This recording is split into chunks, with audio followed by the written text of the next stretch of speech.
ಅದರಲ್ಲಿಯೂ ಸಾಮೂಹಿಕ ಆಚರಣೆ ಇಲ್ಲಿನ ಮತ್ತೊಂದು ವಿಶೇಷ. ಶೈಕ್ಷಣಿಕ ಕ್ರಾಂತಿಯನ್ನು ಮಾಡುವ ಮೂಲಕ ಜಾಗತಿಕ ಭೂಪಟದಲ್ಲಿ ರಾಜ್ಯದ ಬಂದರು ನಗರಿ ಗುರುತಿಸಿಕೊಂಡಿದೆ.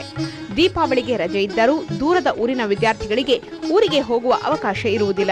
ಇದರಿಂದಾಗಿ ವಿದ್ಯಾರ್ಥಿಗಳು ಹಬ್ಬದ ಆಚರಣೆಯಿಂದ ವಂಚಿತರಾಗುತ್ತಿದ್ದಾರೆ ಎಂಬ ಕಾರಣಕ್ಕಾಗಿ ಅವರಿಗೂ ಅವಕಾಶ ನೀಡುವ ದೃಷ್ಟಿಯಿಂದ ಹಾಗೂ ಬೇರೆ ಬೇರೆ ಪ್ರದೇಶದ ಹಬ್ಬದ ಆಚರಣೆಯ ಸೊಗಡನ್ನು ಪರಿಚಯಿಸಬೇಕು ಎಂಬ ದೃಷ್ಟಿಯಿಂದ ಇಂತಹ ಸಾಮೂಹಿಕ ಹಬ್ಬದ ಆಚರಣೆಯನ್ನು ಸಹ್ಯಾದ್ರಿ ಶಿಕ್ಷಣ ಸಮೂಹ ಸಂಸ್ಥೆ ಮಾಡಿದೆ.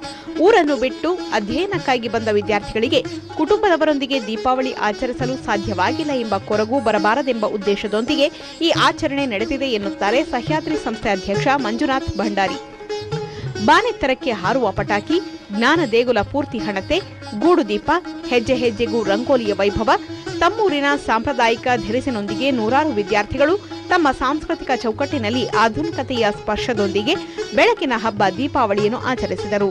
ಇದರಿಂದಾಗಿ ದೇಶದ ಉದ್ದಗಲದಲ್ಲಿ ಯಾವ ರೀತಿ ದೀಪಾವಳಿ ಆಚರಿಸುತ್ತಾರೆ ಎಂಬ ದೃಶ್ಯ ಒಂದೇ ಕಡೆ ದೊರೆಯಿತು. ಒಂದೇ ಮನೆಯವರಂತೆ ಹಬ್ಬವನ್ನು ಆಚರಿಸಿದ ಕಾರಣದಿಂದಾಗಿ ವಿದ್ಯಾರ್ಥಿಗಳು ಕೂಡ ಮನೆಯಿಂದ ದೂರವಾಗಿದ್ದೇವೆ ಎನ್ನುವುದನ್ನು ಮರೆತು ಒಂದೇ ಮನೆಯವರಂತೆ ಹಬ್ಬವನ್ನು ಆಚರಿಸಿದೆವು ಎನ್ನುತ್ತಾರೆ.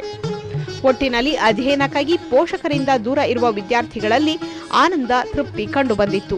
ಈ ಮೂಲಕ ಕುಟುಂಬದವರಿಂದ ದೂರ ಇರುವ ಮಕ್ಕಳಲ್ಲಿ ಹಬ್ಬದ ಆಚರಣೆಯ ಆನಂದ ನೀಡಿತ್ತು. ವಿದ್ಯಾರ್ಥಿಗಳಿಗೆ ಅಧ್ಯಯನದ ಜೊತೆ ಆಚರಣೆಗಳನ್ನು ಹೇಳಿಕೊಡುವ ಮೂಲಕ ರಾಷ್ಟ್ರೀಯ ಹಬ್ಬವಾಗಿ ಆಚರಿಸಲಾಯಿತು.